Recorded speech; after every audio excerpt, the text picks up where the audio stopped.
Welcome to a new episode of Positive Talk Daily. My name is Mr. Positive. We're on YouTube, Instagram, and TikTok at Mr. Positive Live. Also on podcast stream platforms, Spotify and Anchor.fm. We're also on TikTok at Mr. Positive Live.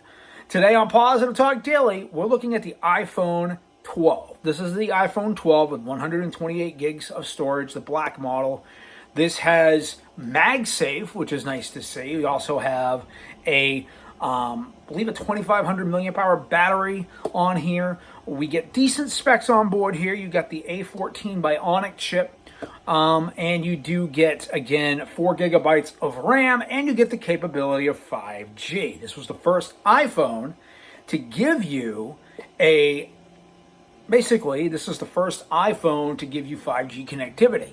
And this came out in 2021. Now, it's a decent phone, but it is about 5 years old now. So is this phone really worth picking up in 2025? The question is, I think it is. But we're going to go over the positives and negatives of buying an iPhone 12 in 2025.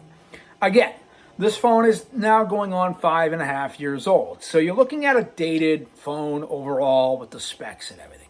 With a 5-year-old smartphone, you know there's going to come some slower loading times and stuff like that. But with that A14 Bionic chip, you're not going to see too much in the slow loading times.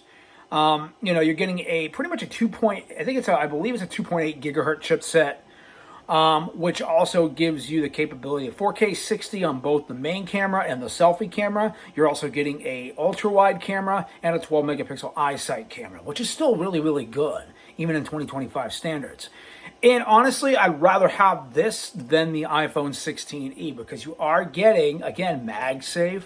You are getting 2 cameras, you're getting an ultra wide, and you are getting a main 12 megapixel. Yes, you may be getting the 48 megapixel camera on the iPhone 16e, but this is still a very good phone and very capable even in 2025 standards. Let me show you the iPhone 12 around. Now, the good thing about the iPhone 12 is you are getting the latest iOS 18.5. Okay, so that's the latest software we've downloaded on here, and it's fast. It's snappy. It's pretty snappy. And you got a nice OLED panel, so you can see everything really good. The brightness is 600 nits of brightness, so not the brightest thing on the market, but you're still getting a nice panel. It's a liquid retina display. And overall, you're getting the latest iOS software, iOS tiles. You will see iOS 19 on the iPhone 12. That's great news there. Looking around the back, you do have a 12 megapixel iSight camera, and you do have the ultra wide, which gives you nice clear pictures. You can record in 4K 60 on both the selfie camera and here. So you're getting a 12 megapixel selfie camera, which is when Apple started introducing that, and you are getting better camera performance thanks to the A14 Bionic chip and 4 gigabytes of RAM. Okay. Here's what else you're getting. You're getting Lightning on the bottom. You're getting stereo speakers. You do get your power button right there. So you get your power button. Power buttons on the side, actually. Sorry, power buttons here. You get you also get your switch key there. You can turn it off and on, and you do get, it's a mute switch, I call it, and then you get your power button on the side. You can also unlock the phone with Face ID, which is quite nice. And it will open right up. So you do also get Face ID on board. There's no fingerprint on here, so you won't have that. No headphone jack, nothing like that. You do get IP68 water and dust resistant. You do get 5G connectivity, which is nice as well.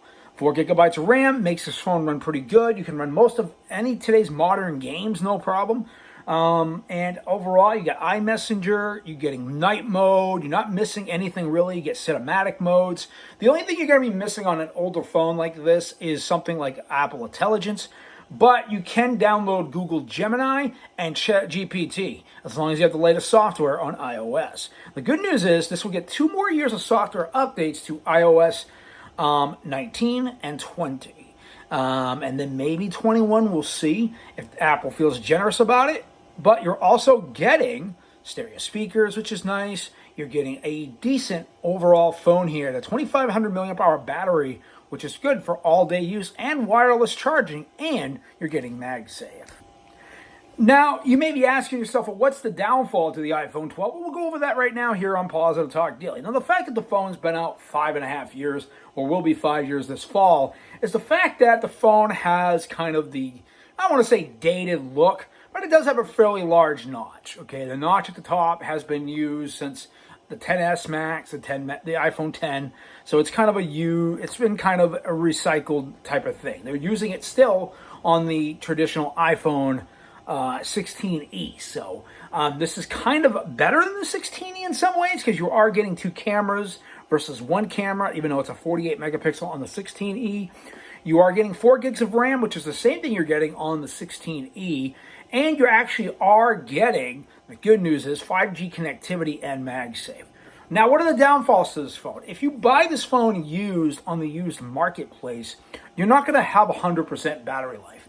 So you may end up with something with like 80% battery life, or you may end up with something with 95% battery life. Now, which is still fine, but after a few years, you're going to have to go out and either buy a new battery or just buy a new phone in general. Now, the phone here is decent. It's heavy. It's got a nice battery in it. Most of the time, if you do buy a used iPhone 12, you may have to deal with an older battery, and that's number 5. The battery may be used over time, might have been used, so the phone might not have the best of battery life. Number 4, you may have problems with maybe a cracked screen or something. You may have a design flaw. Sometimes, because it's an OLED display, there's sometimes burn-in. The iPhone 12 has been known for burn-in issues. And number 3 is iPhone 12s are known to overheat. Not necessarily blow up, but they're known for overheating when it comes to even just moderate use. The backs of the phones, because it's a matte finish. They went from the glass finish to the matte finish on the iPhone 12. You may feel some heat coming from the back of the phone.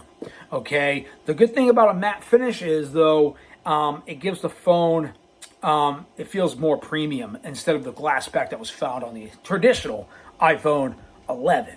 Now, the iPhone 11 was a much better selling phone than the iPhone 12, but the chipset also boosts you up to, again, 5G connectivity.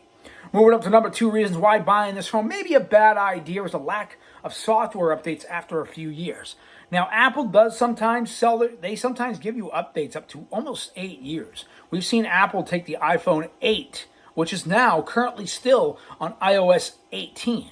Okay, so they're still using iOS 18 on even the iPhone XR, the XS Max, and even the iPhone 11, and now the iPhone 12. Now, the iPhone 12 will give you an extra year of software updates than the iPhone 11 would have given you. The iPhone 11 would be stuck on iOS 18. Yeah, I think it will get iOS 19 from what Apple is stating, and that would be the last software update.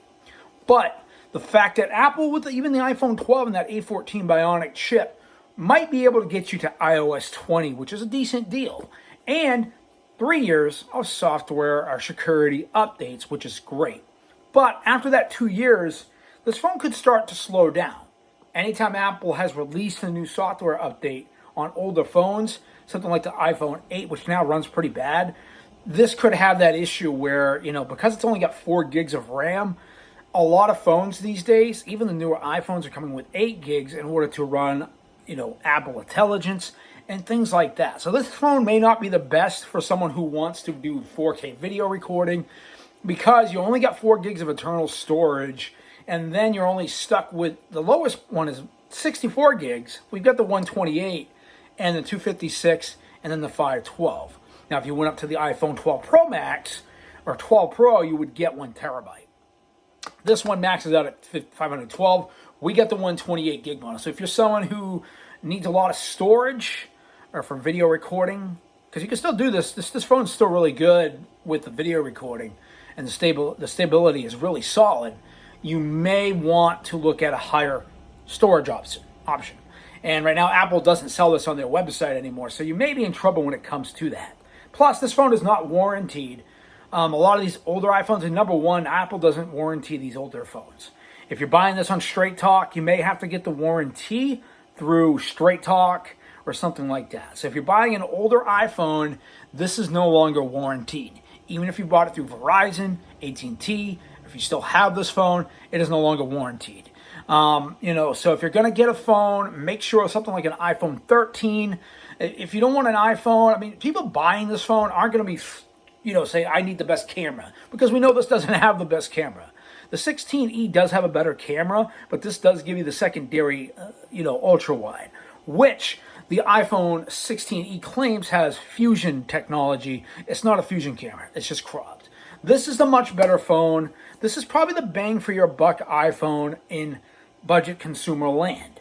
If you're looking for an inexpensive, let's say you're on a budget, you have kids, you don't have the money to go out and spurge $1,200 on the latest iPhone 16 Pro Max or 16, you can get this one. This is decent. It's got 2 years of software updates coming up, maybe 3. And you know what? It's a hell of a deal. You're getting MagSafe. You're getting a large battery, 2,500 milliamp hour, 2,800. It's somewhere in the 28 to 2,500 milliamp hour, whatever. It's still a good battery life. Apple does a really good job. Now, the flaws to this phone is it does slightly overheat with using moderate apps like games and stuff. Be aware of that. You will feel it through the matte finish. The battery charging time is quite slow at only 7 watts of wireless charging, so that could be a downer to you as well. The nits brightness is only 600 nits, so it's not going to have a bright screen like you want. It is OLED, and some of the phones could also have burn-in, so be aware of that if you do buy it used. A lot of iPhone 12s were the first standard iPhones to come with an OLED display.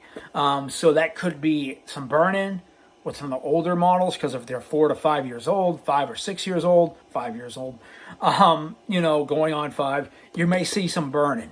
Okay, battery life may not be great if it's a used iPhone 12, so just be aware of that. The positives of this phone and the reasons why it's a good deal: first off, the price. You can go on Amazon Renewed, get this for $150. I'm not kidding you. $150 for a moderate or fair condition. You can get it on eBay for $215. I've seen it, and it's a decent phone. You can have a 6.1-inch screen, stereo speakers, IP68 water and dust resistance, wireless charging, MagSafe, 5G connectivity. Don't waste your money on an iPhone 13, even though you see them on sale. This is still a good deal. They got 2 to 3 years of software updates coming up. This phone is the deal. For Mr. Positive Live, if you're a budget consumer, check out the iPhone 12 in 2025. It is a good phone. If you're just someone on a budget and just needs an iPhone to get the job done, if you're buying this for your kid or a grandparent, it is one hell of a deal.